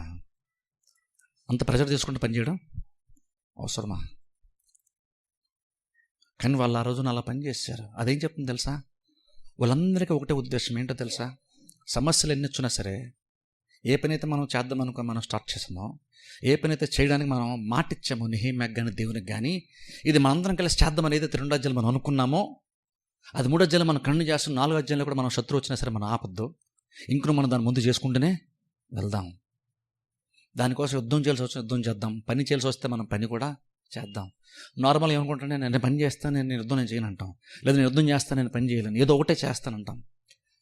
కానీ ఇక్కడ వీళ్ళు ఎందుకు అంత ఒత్తిడికి గురవుతూ కూడా ఎందుకు అంతలాగా వాళ్ళు పనిచేశారు అంటే, వాళ్ళ గురి ఒకటే, ప్రాకారం ఎలాగైనా సరే ఆగకూడదు, అది మాత్రం ఆగకూడదు. యుద్ధమే రానివ్వండి, శత్రువు రానివ్వండి, ఇంకేదైనా సరే యుద్ధం వచ్చినా సరే యుద్ధం చేస్తాం. అదే టైంలో పని కూడా మేము ఆపకుండా మేము యుద్ధం చేస్తాం, కడతాము. ఓ టైం యుద్ధం వస్తే యుద్ధం కూడా మేము చేస్తాం. అదేం చెప్తుందంటే వాళ్ళ రెడీనెస్ చూడండి ఒకసారి, వాళ్ళ సిద్ధపాటును ఒకసారి ఆలోచించండి, ఎంత రెడీగా వాళ్ళు ఉన్నారు. వెంటనే చూడండి, నిజంగా ఎలాంటి వాతావరణంలో అలా పనిచేయాలంటే వాళ్ళు చేస్తున్నటువంటి పని మీద వాళ్ళకి ఎంత మంచి అభిప్రాయం ఉండాలి, ఎంత మంచి ఆలోచన ఉండాలి, అది ఎంత ప్రాముఖ్యమైన వాళ్ళు అనుకుని ఉండాలి ఒకసారి ఆలోచించండి. ఇది నార్మల్ ఊరినే జస్ట్ పని మీద ఇంట్రెస్ట్ ఉంటే నేను పని చేస్తాను, నేను డల్గా ఉండే వ్యక్తిని కాదు, నేను పనికి భయపడే వ్యక్తిని కాదు కాబట్టి నేను పని చేస్తాను కాదు. ఇక్కడ వీళ్ళు ఏదో పని చేయగలరు కాబట్టి పని చేస్తాను కాదు. వీళ్ళందరూ పని నైపుణ్యత గలవారు కాదు. ఖచ్చితంగా 3 అధ్యాయాలు మనం చూసారా, అందరూ ఈ పనులు చేసేవాళ్ళు కాదు, వీళ్ళకి అలవాటైన పని కాదు ఇది. కానీ ఇంకను వాళ్ళు యుద్ధం చేయడానికి కూడా వాళ్ళు రెడీ అయిపోయారు. యుద్ధం చేయడం వాళ్ళకి యాక్చువల్గా తెలియదు, వాళ్ళకి అలవాట్లేదు, కానీ యుద్ధం చేయడం రెడీ అయ్యారు. పని చేయడం వాళ్ళకి అలవాట్లేదు, కానీ ఈ పని చేయడానికి వాళ్ళందరూ కూడా ముందుకి వచ్చారు. అందరూ కలిసి ఒకే గ్రూప్ నిలుపుకొని ఒకేలాగా అందరూ యూనిఫామ్గా పని చేస్తూ వచ్చారు. అంటే ఇప్పుడు చూడండి, అలా అంతలాగా వాళ్ళు పని చేశారంటే మనం ఏం ఆలోచించాలంటే వాళ్ళ పని కాదు, ఆ పని పట్ల వాళ్ళ యాటిట్యూడ్ని ఒకసారి అర్థం చేసుకోండి. మనకు చాలా ఇన్స్పిరేషన్గా ఉంటుంది అప్పుడు. కష్టం లేదు, ఎంత కష్టపడి కూడా వాళ్ళు పని చేస్తారని కాదు, వాళ్ళు అలా పని చేశారంటే వాళ్ళ మైండ్ సెట్ ఏమై ఉంటుంది, అంత వ్యతిరేకతలో కూడా పని చేశారంటే వాళ్ళ మైండ్ సెట్ ఏమై ఉంటుంది.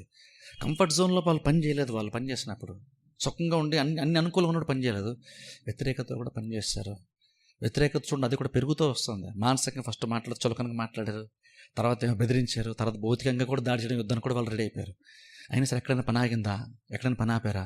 ఎక్కడ పని ఆపలేదు. ఎందుకు వాళ్ళు పని ఆపలేదు తెలుసా? నెహెమ్యాకి తెలుసు. ఏం తెలుసు? ఇవన్నీ చేసేంత కూడా ఎందుకంటే అల్టిమేట్గా వాళ్ళ ఉద్దేశం ఏంటంటే చేస్తున్నటువంటి పని ఆగిపోవాలి, మాకు మేముగా ఆపేయాలి. అందుకని వాళ్ళు ఇదంతా చేస్తున్నారు. అందుకని నెహెమ్యా కానీ ప్రజలు కానీ ఎలా సిద్ధపడ్డారంటే అవసరం యుద్ధం చేద్దాం, కానీ పని మాత్రం మనం ఆపొద్దు. అది ఆగకూడదు, ఏది ఆగిపోయిన అది ఆగకూడదు.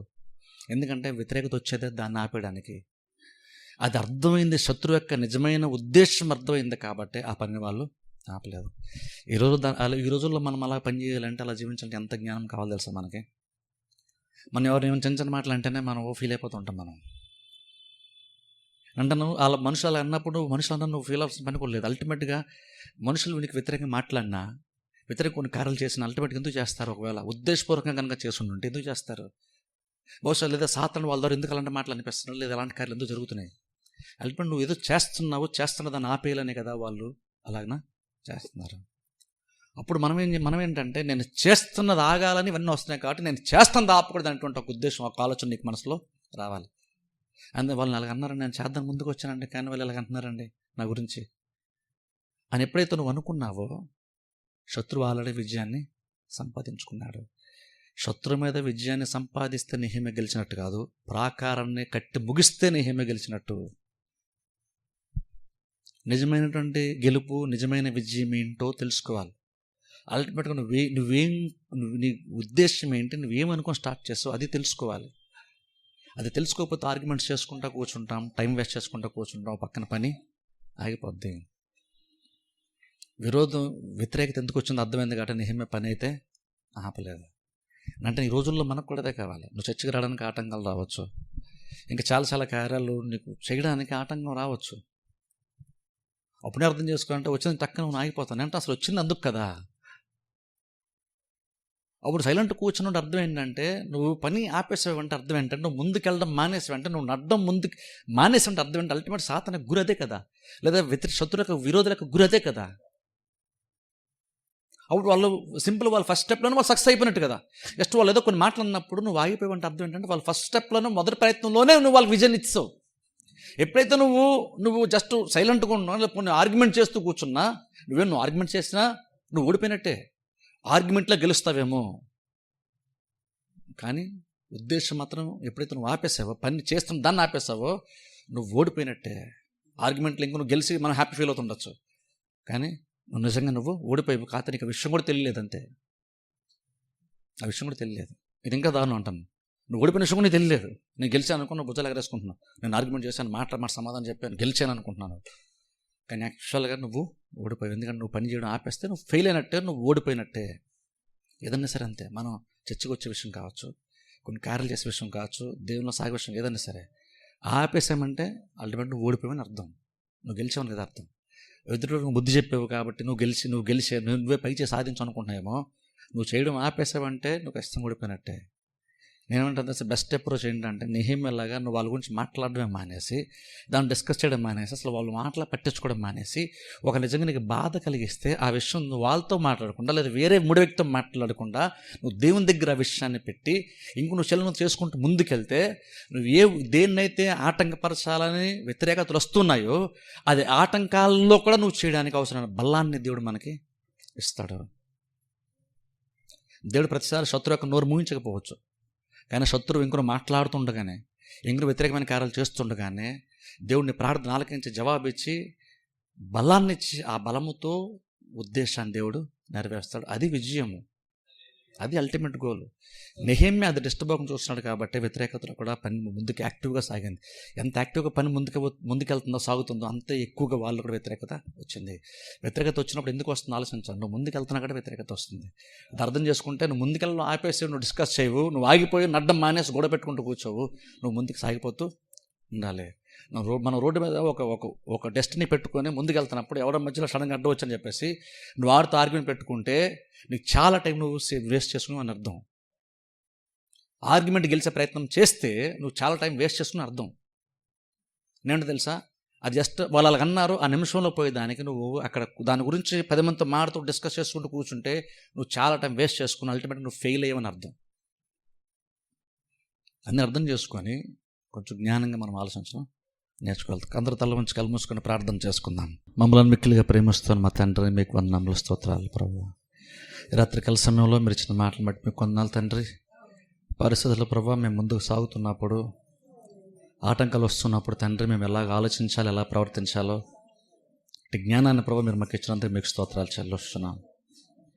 ఇంతబడిన మాటలు మరదిలా ఫలింపచేయండి, దీవించండి, ఆశీర్వదించమని ప్రార్థిస్తున్నాం ప్రభావ. నెహెమ్యా వలె ప్రభావ మేము కూడా జ్ఞానం కలిగి ప్రభావ నడుచుకోవడానికి సహాయం చేయండి. సమస్యలు ఎక్కువైనప్పుడు ప్రభావ, వ్యతిరేకత ఎక్కువైనప్పుడు, ఇబ్బందుల్లో ప్రభావ నువ్వెంత గొప్పవాడువో తండ్రి యెహోవాను జ్ఞాపకం చేసుకుంటూ మేము చేస్తున్నటువంటి కార్యాలను ప్రభావ ఆపకుండా కొనసాగించుకోవడానికి మాకు సహాయం చేయమని ప్రార్థిస్తున్నాం. ఇంతబడిన వాక్యాన్ని ఫలింపచేయండి, దీవించండి, ఆశీర్వదించిన ప్రభావ. నెహెమ్యా లాంటి ఆత్మను మాకు కూడా మీరు దయచేయమని ప్రార్థిస్తున్నాం ప్రభావ. నిరుత్సాహంలో సైతము కార్యములను బట్టి తండ్రి, పరిస్థితులను బట్టి ఆగిపోకుండా ముందుకు కొనసాగేటువంటి ఆత్మను మీరు మాకు దయచేయమని ప్రార్థిస్తున్నాం. మీరు ఇచ్చిన మాటలను బట్టి మీకు వందనాలు. రాత్రికాల సమయంలో తండ్రి వాక్యవర్యాలను కూడా బిడ్డలు ఆశపడుచుండగా కుటుంబాలను మీరు దీవించండి, ఆశీర్వదించండి. వారి కుటుంబాల ప్రతి అవసరాలు అక్కర్ల మీరు తీర్చండి. బలహీనమైనటువంటి వారిని మీరు బలపరిచి ఆరోగ్యం ఆచరణ మీరు దయచేయమని ప్రార్థిస్తున్నాం. అవసరతలన్నీ ప్రభావ నీ మహిమ చొప్పున మీరు తీర్చమని ప్రార్థిస్తున్నాం. వచ్చిన ప్రతి బిడ్డని కుటుంబాన్ని మీరు దీవించి ఆశీర్వదించమని యేసుక్రీస్తు నామమున ప్రార్థిస్తున్నాం మా పరమ తండ్రి. ఆమేన్.